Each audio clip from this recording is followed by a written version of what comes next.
Hello everyone, welcome to law of land. मैं हूं तनीषा और आज हम लोग जो टॉपिक डील करेंगे वो है इंट्रोडक्शन टू सीआरपीसी।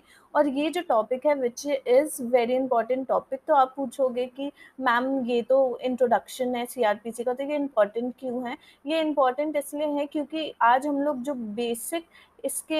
बेसिक पढ़ेंगे, ये बेसिक अगर आपका क्लियर हो गया तो सीआरपीसी जो हमें बहुत बड़ा पहाड़ चीज़ लगता है, ये पहाड़ चीज़ बिल्कुल भी नहीं होगा। It will be very simple.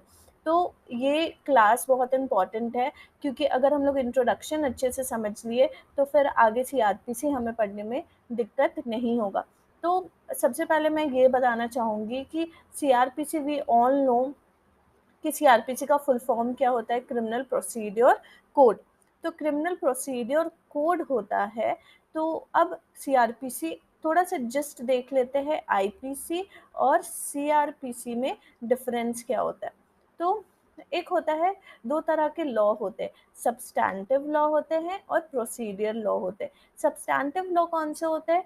ऐसे लॉज जो आपको क्या प्रोवाइड करते हैं, राइट्स प्रोवाइड करते हैं, फिर आपको क्या प्रोवाइड करते हैं, लाइबिलिटीज़ प्रोवाइड करते हैं। तो ये सब लॉज को हम लोग सब्सटैंटिव लॉ बोलते हैं। और प्रोसीडियर लॉ होता है, क्या होता है? प्रोसीडियर लॉ होता है ऐसे लॉज जिसमें क्रिमिनल जस्टिस प्रोवाइड करने का प्रोसेस दिया होता है। ठीक है, क्रिमिनल जस्टिस प्रोवाइड करने का हमें प्रोसेस दिया होता है। तो सबसे पहला है आईपीसी में, आईपीसी बताता है कि कौन सा एक्ट कौन से क्राइम को लीड करेगा। आईपीसी हमें क्या बताता है? आईपीसी हमें बताता है कि कौन सा एक्टिविटी क्राइम, कौन से क्राइम को लीड करेगा। फॉर एग्जांपल कि अगर कोई इंसान को कोई पर्टिकुलर पर्सन क्या जान से मार दे, मतलब डेथ कॉज कर दे, तो कौन सा क्राइम को लीड करेगा? वो मर्डर को लीड करेगा। तो ये हमें कैसे पता कि ये डेथ होने से मर्डर को ही लीड करता है या डेथ होने से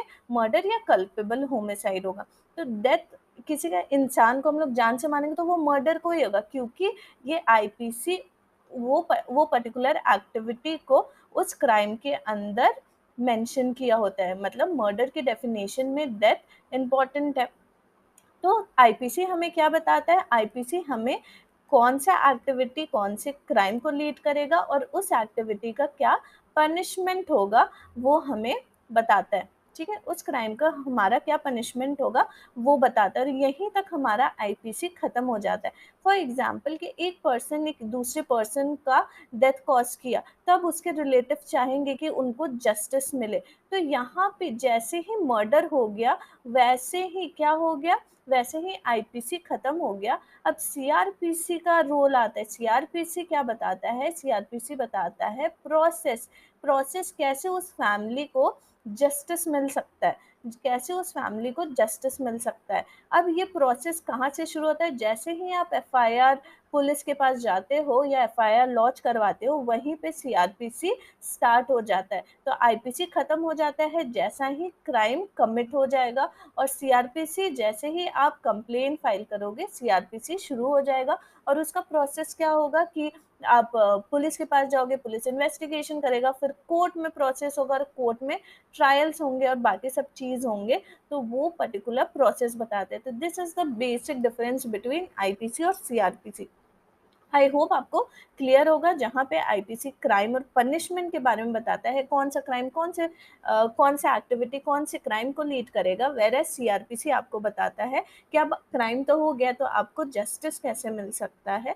तो उसका पूरा प्रोसेस होता है जहाँ पे आप कोर्ट जाते हो, एडवोकेट आपके बिहाफ पे लड़ता है। तो ये सब सीआरपीसी बताता है। तो this is the basic difference between IPC and CrPC. अब चलिए हम लोग दो एक और चीज़ हम लोग बात करते हैं, इसको मैं रब कर देती हूँ। अगर आप लोग को नोट डाउन करना होगा ये सब जो मैं लिख रही हूँ, आप प्लीज़ पॉज़ करके नोट डाउन कर लीजिएगा, ठीक है? चलिए, फेयर इनफ, हमारे पास स्पेस आ गया।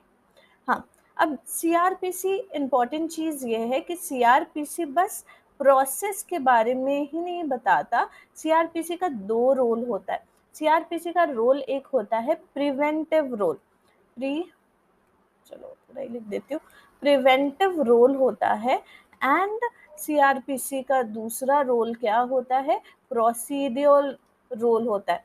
अब आप बोलोगे मैम प्रिवेंटिव रोल मतलब कि अब हम लोग कुछ-कुछ चैप्टर्स देखेंगे, कुछ-कुछ सेक्शंस देखेंगे, जहाँ पे जैसे फॉर एग्जांपल चैप्टर 8 हो गया, चैप्टर 10 हो गए, तो ये सब चैप्टर्स जो है वो किसके बारे में बताता है कि क्राइम को रोकने का प्रोसेस बताता है या प्रिवेंटिव रोल देता है, जहाँ पे पुलिस के पास पावर होता है टू प्रिवेंट क्या बोलते हैं क्राइम को, कॉग्निजेबल ऑफेंस को होने के लिए प्रिवेंट कर सकते हैं। फिर चैप्टर 8 और 10 में दिया गया है security of keeping good behaviour, execution of police. तो ये सब चीज़ें क्या बताते हैं, प्रिवेंटिव रोल होता है कि क्राइम को रोकने का प्रोसेस बताया जाता है। इस सीआरपीसी का वन ऑफ द रोल है। जैसे और ये मोस्टली कौन करते हैं, एग्जीक्यूटिव मजिस्ट्रेट और जुडिशियल मजिस्ट्रेट करते हैं, सॉरी एग्जीक्यूटिव मजिस्ट्रेट और डिस्ट्रिक्ट मजिस्ट्रेट करते, ठीक है। नेक्स्ट प्रोसीड्योर रोल क्या हो गया। अब प्रोसीड्योर रोल में तो हमें सारा ही जो भी प्रोसेस हम लोगों ने मूवीज में देखा है या फिर सीरीज में देखा है, जैसे इन्वेस्टिगेशन हो गया, फिर ट्रायल हो गया, एविडेंस हो गया, फिर उसके बाद जजमेंट हो गया, समरी हो गया, समरी नहीं जजमेंट हो गया, समरी ट्रायल हो गया, ये सब सारे अपील हो गए, ये सब सारे प्रोसीडियर रोल होते हैं। तो आईपीसी के दो रोल होते हैं, एक प्रिवेंटिव रोल होता है, दूसरा प्रोसीडियर रोल होता है। प्रिवेंटिव रोल में क्राइम प्रिवेंट करने का प्रोसेस दिया होता है, और प्रोसीडियर रोल में प्रोसेस ऑफ क्रिमिनल जस्टिस के बारे में बताया होता है। तो आई होप आपको ये basic introduction about role of CrPC clear हो गया होगा। चलिए आते हैं हम लोग अब नेक्स्ट स्लाइड पे। यहाँ पे स्कीम ऑफ सीआरपीसी आप क्लियरली देख रहे हैं। What do you understand by scheme of CrPC. अब स्कीम ऑफ सीआरपीसी में दिया गया है कि बेसिक स्ट्रक्चर ऑफ सीआरपीसी क्या है, कि कितने चैप्टर्स होंगे, कितने सेक्शंस होंगे, स्केड्यूल्स एंड एवरीथिंग, ठीक है।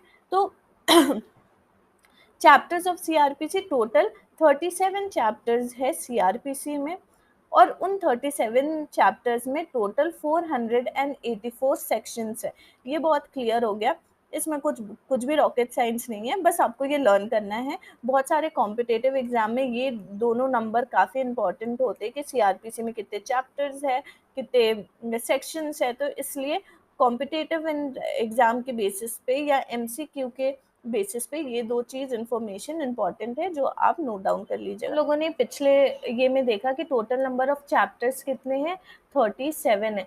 तो अब मैं इस चैप्टर से रिलेटेड एक बहुत बेसिक सा कॉन्सेप्ट बताऊंगी या बहुत बेसिक सा प्रोसेस बताऊंगी, और अगर आप ये प्रोसेस को समझ गए, मैं बता रही हूँ सीआरपीसी जो है ना, आपकी सीआरपीसी एकदम हलवा हो जाएगा।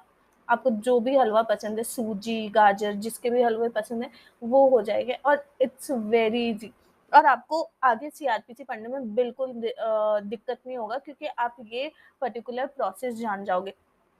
तो सबसे पहला प्रोसेस है कि सबसे पहले क्या होता है, कमीशन ऑफ एन ऑफेंस होता है। कोई भी ऑफेंस का कमीशन होता है, मतलब कोई भी ऑफेंस होता है। ये चैप्टर 1 में भी डील किया गया है एंड आईपीसी के अंदर भी डील किया गया है। मैं हर एक चैप्टर की वीडियो आपके पास लेके आऊँगी and very easy flow chart के फॉर्म में लेके आऊँगी। तो प्लीज़ अगर आप सब्सक्राइब नहीं किए हो तो प्लीज़ सब्सक्राइब कर लो, क्योंकि मैं बहुत सिंपली आपको समझाऊंगी एंड आई होप कि आपको वो समझ में आएगा।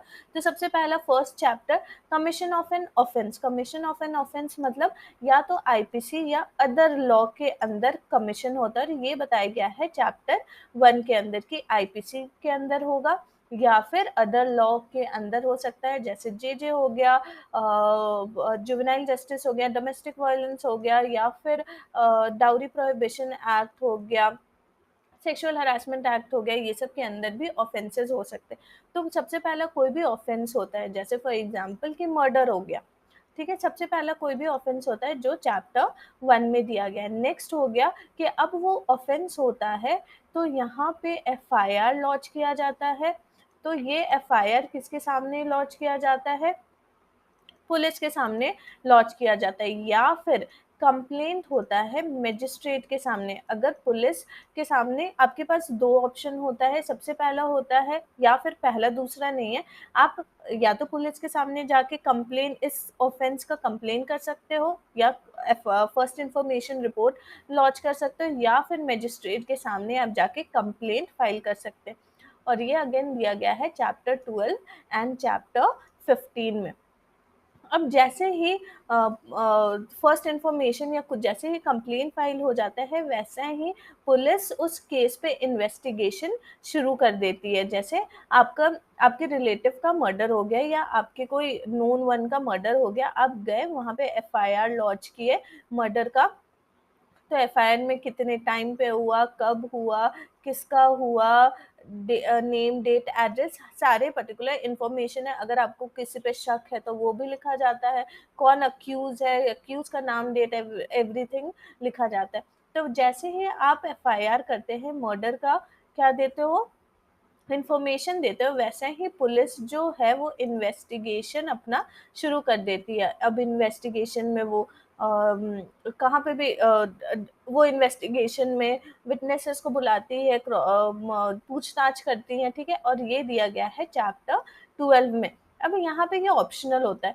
इन्वेस्टिगेशन के टाइम पे अगर उनको किसी पे क्या होता है, अगर उनको किसी पे शक होता है तो वो अरेस्ट कर सकते हैं, या अक्यूज, यहाँ पे अक्यूज का नाम पहले से ही दे दिया जाता है तो अक्यूज अरेस्ट हो जाता है। फिर जैसे फॉर एग्जांपल मैंने मर्डर का एग्जांपल दिया तो उसमें तो बेल मिलना मुश्किल होता है, बट ऐसे कोई जो नॉन कॉग्निजेबल ऑफेंस होता है उसमें बेल भी मिल सकता है। तो ये ऑप्शनल होता है, हो भी सकता है, नहीं भी हो सकता है इस स्टेज में। अब एक बार अरेस्ट हो जाता है, और ये किस में दिया गया है, ये चैप्टर 5 में दिया गया है अरेस्ट के बारे में। अब नेक्स्ट आ जाते हैं पुलिस रिपोर्ट। अब पुलिस अपने इन्वेस्टिगेशन कंप्लीट करके एक रिपोर्ट बनाता है अबाउट कि किसने क्या बोला, उनका क्या फाइंडिंग था। Basically police report is kind of conclusion उनके इन्वेस्टिगेशन का, कि उन्हें क्या लगता है कौन अक्यूज है। अगर अक्यूज का नाम दिया गया है तो उसने क्राइम किया है या नहीं किया है, पुलिस रिपोर्ट में बोलते हैं। और चार्ज शीट, और ये दिया गया है कौन से सेक्शन में, ये दिया गया है सेक्शन ये दिया गया है चैप्टर 12 और चैप्टर 17 में, ठीक है। उसके बाद फिर वो कोर्ट के पास जाता है, मजिस्ट्रेट के पास जाता है, या कोर्ट ऑफ सेशन या chief judicial magistrate as per the crime. वो केस, ये पुलिस रिपोर्ट जो होता है वो कहाँ जाता है, वो मजिस्ट्रेट के पास जाता है। और हमेशा ही चार्ज का फ्रेमिंग कौन करता है, कोर्ट करता है, या प्रिसाइडिंग ऑफिसर जिनके सामने वो केस जाता है वो करते हैं। और ये दिया गया है चैप्टर 17 में। अब ये भी ऑप्शनल स्टेज होता है। अब ये ऑप्शनल स्टेज क्यों होता है, क्योंकि अगर कोर्ट को लगा कि जो भी पुलिस रिपोर्ट उनके सामने लाया गया है वो सफिशिएंट नहीं है, और उससे ज़्यादा इंफॉर्मेशन चाहिए उनको, या उनसे ज़्यादा इंफॉर्मेशन कलेक्ट हो सकता है, तो अब जो पुलिस यहाँ पे इन्वेस्टिगेशन के टाइम पे करता है, अब ये इंक्वायरी मजिस्ट्रेट करेंगे। सेम चीज जो पुलिस करेंगे इन्वेस्टिगेशन के टाइम पे, अब inquiry as soon as charge frame हो जाता है तो उसके बाद जो भी इन्वेस्टिगेशन होगा वो मजिस्ट्रेट करेंगे। और हम उन्हें इन्वेस्टिगेशन नहीं कहते हैं, बल्कि हम उन्हें क्या कहते हैं, इंक्वायरी कहते हैं, जो दिया गया है चैप्टर 13 और 14 में। अब ये ऑप्शनल स्टेज होता है। अगर कोर्ट को लगता है कि प्रॉपर है पुलिस रिपोर्ट तो इंक्वायरी नहीं करते, अगर उनको लगता है कि सफिशिएंट नहीं है तो इंक्वायरी करते हैं। अब क्या होता है, जैसे ही चार्ज फ्रेम हो जाता है तो चार्ज को पढ़ा जाता है अक्यूज के सामने, और वैसे ही ट्रायल शुरू हो जाता है।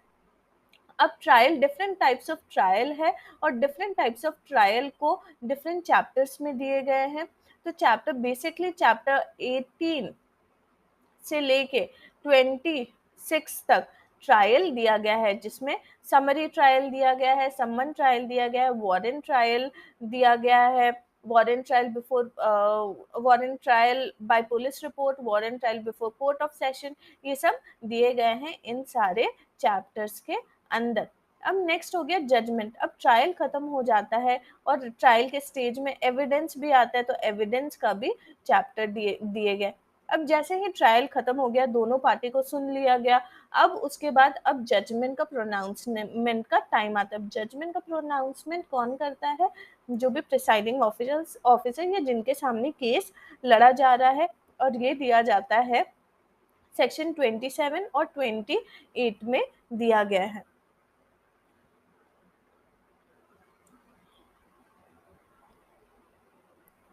नेक्स्ट आता है अपील। अब कोई भी दो पार्टी है दोनों पार्टी में से कोई एक पार्टी को सेटिस्फाइड नहीं है जजमेंट से, उनको लगता है कि पनिशमेंट कम मिला है, फाइन कम मिला है, या फिर वो पर्सन को अक्विटल कर दिया गया है, तो वो पर्सन हाँ अक्विटल करने लायक नहीं है, उसको कन्विक्ट होना चाहिए, जो भी है, दोनों में से कोई एक पार्टी जो भी सेटिस्फाइड नहीं होते वो अपील करते हैं, which is given under chapter 29। Again reference और रिविजन, ये जो ऑर्डर हो गया वो रेफरेंस में भी जाता है, रिविजन में भी जाता है, जो दिया गया है 30 एंड 31 में। अब एग्जीक्यूशन, कोर्ट ने तो अपना डिसीजन सुना दिया, अब उस ये का अब कोर्ट ने तो अपना डिसीजन सुना दिया, अब कोर्ट ने तो अपना डिसीजन सुना दिया है, अब उसका एग्जीक्यूशन मतलब उसे लागू करना। जैसे कोर्ट ने बोला कि 10,000 फाइन देना है, ठीक है, या फिर क्या करना है, क्या बोलते हैं 10 जैसे कोर्ट ने बोला कि 10,000 फाइन देना है, अब ये एग्जीक्यूशन जो है वो फाइन देने का कौन हो, एग्जीक्यूशन में होगा, जो भी जजमेंट होगा। And again bail and bail bounds दिया गया है चैप्टर 33 में। इसके अलावा बहुत सारे चैप्टर्स मैंने नहीं लिखा है, बट ये जैसे प्रिवेंटिव, मैं बात कर रही थी प्रिवेंटिव का, तो उसमें 8 है, 10 है, 11 है, तो वो सब आ गए चैप्टर्स। यहाँ पे 30, 34, 35, 36 बात करते हैं मिसलेनियस ये के बारे में, मिसलेनियस चैप्टर्स हैं। 34 दूसरे के बारे में बात करता है, उसके उसके अलावा प्ली बार्गेनिंग का एक अलग चैप्टर है। तो ये सब तो एक दो छोटे मोटे जो चैप्टर्स है वो उसके अलावे एक, पर ये सब जो एक दो छोटे मोटे चैप्टर्स है उसके अलावे ये पूरा बेसिक स्ट्रक्चर है सीआरपीसी का विथ चैप्टर। अगर आप ये समझ गए तो इसी के अंदर डिटेल्स दिए गए हैं, बेसिक इंफॉर्मेशन दिए गए हैं कि ट्रायल कैसे होगा, एफआईआर करने समय किसको दिया जाएगा, कब दिया जाएगा, क्या होगा, ये सब कुछ दिए गए हैं। पर ये बेसिक स्ट्रक्चर और यही फॉर्मेट में चीज़ें चलती है। अगर आपको ये याद हो गया तो फिर आपको सीआरपीसी अगर आप पढ़ने जाओगे तो बहुत सिंपल लगेगा। अब अगेन ये भी ऑल्सो भी इम्पॉर्टेंट है एमसीक्यू के बेसिस पे कि स्केड्यूल्स होते हैं। स्केड्यूल्स कितने होते हैं? 2 स्केड्यूल्स होता है। अब स्केड्यूल्स मतलब क्या होता है? हम लोग कॉन्स्टिट्यूशन में भी हम लोगों ने देखा है कि स्केड्यूल्स होता है। तो what do you understand by schedules? Schedules का मतलब ये होता है कि जो वो पर्टिकुलर एक्ट में जो स्पेसिफिक चीज़ें नहीं दिए गए हैं, वो किस में दिए जाते हैं? स्केड्यूल्स में दिए जाते हैं। तो इसके यहाँ पे सीआरपीसी के अंदर 2 बेसिक स्केड्यूल्स है, 2 स्केड्यूल्स है, first schedules and second schedule. First schedule में क्या दिया गया? फर्स्ट शेड्यूल में क्लासिफिकेशन ऑफ ऑफेंसेस दिए गए। What do you mean by classification of offences? इसका मतलब ये है कि ये बताता है कि अगर कोई पर्सन ने मर्डर किया है तो अब कौन से जज के पास उनका ट्रायल होगा, ठीक है। अगर कोई पर्सन ने अबेटमेंट किया है तो कौन से जज के पास उनका ट्रायल होगा। अगर कोई पर्सन ने सिंपल थेफ्ट किया है या फिर ड्रंक ड्राइव किया है तो ट्रायल कहाँ पे होगा? आप कभी भी नहीं देखोगे कि कहीं पे भी सीआरपीसी में ये मेंशन किया गया है कि ये पर्टिकुलर क्राइम के लिए ये ट्राई करेगा। हाँ, एक्सेप्शनल केस होता है, जैसे crime related to sexual offences like rape हो गया, सेक्सुअल हरासमेंट हो गया, वो सब एक दो सेक्शंस मेंशन है सीआरपीसी आईपीसी के, उसके अलावा मेंशन नहीं है। क्लियर हो गया आप लोग को? तो क्लासिफिकेशन ऑफ ऑफेंसेस है। अब शेड्यूल 1 में 2 पार्ट में डिवाइडेड है, पार्ट 1 और part 2। Part 1 talks about IPC के अंदर जो जो ऑफेंसेस है उसके बारे में, जैसे मर्डर हो गया, रेप हो गया, थेफ्ट हो गया, काउंटरफीट हो गया, एक्सेट्रा एक्सेट्रा, जितने भी क्राइम हैं आईपीसी के अंदर उनसे रिलेटेड इंफॉर्मेशन दिया गया है। पार्ट 2 में दिया गया है अदर लॉज। तो offences, CrPC we all know कि डील्स विद क्रिमिनल केसेस। तो आईपीसी के अलावे भी क्या ऑफेंसेस दूसरे एक्ट नहीं बताते हैं? ऑफेंसेस बताते हैं, जैसे not domestic violence act but dowry prohibition act हो गया, फिर जुवेनाइल जस्टिस एक्ट हो गया, या फिर उस वेरियस अदर एक्ट हो गए, जैसे prevention of sexual harassment act हो गया, sexual harassment at work place हो गया। तो ये सब एक्ट्स भी ऑफेंसेस से रिलेटेड बात करते हैं आईपीसी के अलावे। तो अब इन सब एक्ट भी क्रिमिनल केसेस हो गए। अब इन क्रिमिनल केसेस का कहाँ ट्रायल होगा? ऑब्वियसली क्रिमिनल कोर्ट में ट्रायल होगा। तो कौन डील करेगा? सीआरपीसी ही डील करेगा। तो ऐसे ऑफेंसेस का भी डिटेल बताया गया है किसके अंदर? पार्ट 2 ऑफ स्केड्यूल में बताया गया है। अब हम लोग नेक्स्ट देखेंगे कि स्केड्यूल सॉरी कि स्केड्यूल्स में होता क्या है। तो अब स्केड्यूल्स में जहाँ यहाँ पे आप क्लियरली देख सकते हो कि आईपीसी में 6 कॉलम्स है और अदर लॉज में 4 कॉलम है, 4 कॉलम्स है। तो 6 कॉलम्स में क्या दिए गए हैं यहाँ पे हम लोग देख लेते हैं। 6 कॉलम्स में सबसे पहला कॉलम में सेक्शन दिया गया, उस क्राइम का क्या सेक्शन है। दूसरे कॉलम में जैसे मर्डर का अगर हम लोग बात करें तो सेक्शन 300। दूसरे कॉलम में ऑफेंस दिया गया है, मतलब मर्डर। तीसरे कॉलम में दिया गया है पनिशमेंट, तो लाइफ इम्प्रिजनमेंट। ठीक है।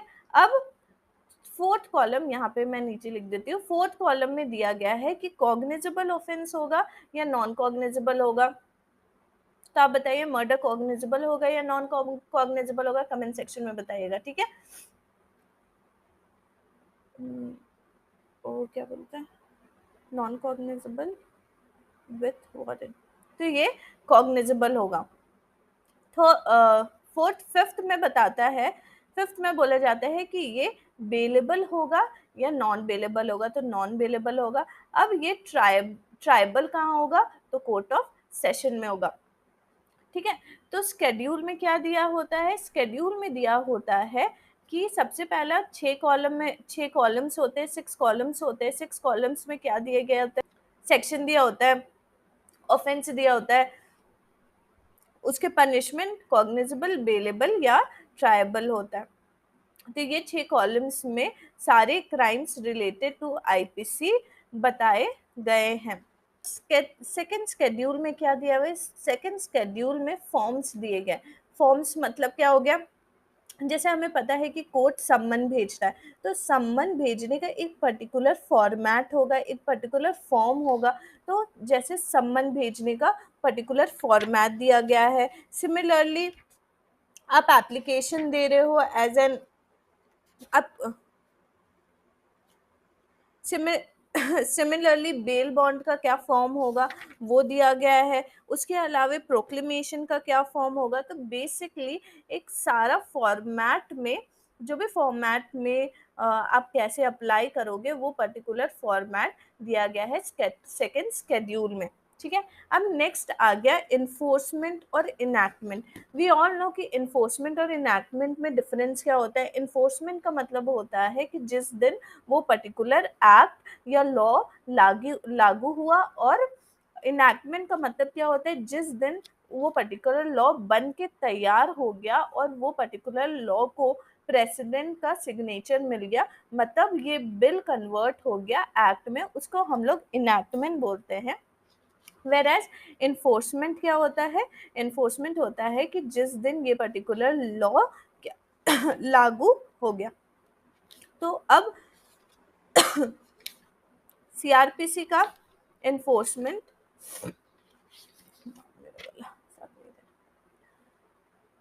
तो अब सीआरपीसी का इन्फोर्समेंट और इनैक्टमेंट का डेट क्या है? इनैक्टमेंट का मतलब होता है जब ये लागू हो गया, तो ये 25 जनवरी 1974, और इन्फोर्समेंट का क्या है? फर्स्ट अप्रैल 1974, ठीक है, फर्स्ट अप्रैल 1974। अब नेक्स्ट हो गया अमेंडमेंट। तो यहाँ पे अमेंडमेंट कब कब हुआ, सबसे पहले वी ऑल नो कि जो सीआरपीसी है वो कब इनैक्ट हुआ, इनैक्ट या एनफोर्स कब हुआ, 1 अप्रैल 1974। 1974 के बाद फर्स्ट अमेंडमेंट हुआ 18 दिसंबर 1975 में, सेकेंड अमेंडमेंट हुआ 25 मई 1988। नेक्स्ट, इसमें डेट मेंशन नहीं है।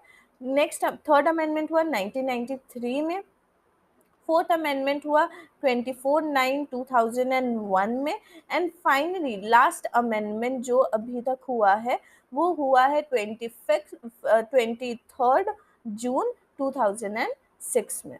तो आई होप कि हमारा जो टॉपिक है इंट्रोडक्शन टू सीआरपीसी वो आपको क्लियर हो गया होगा।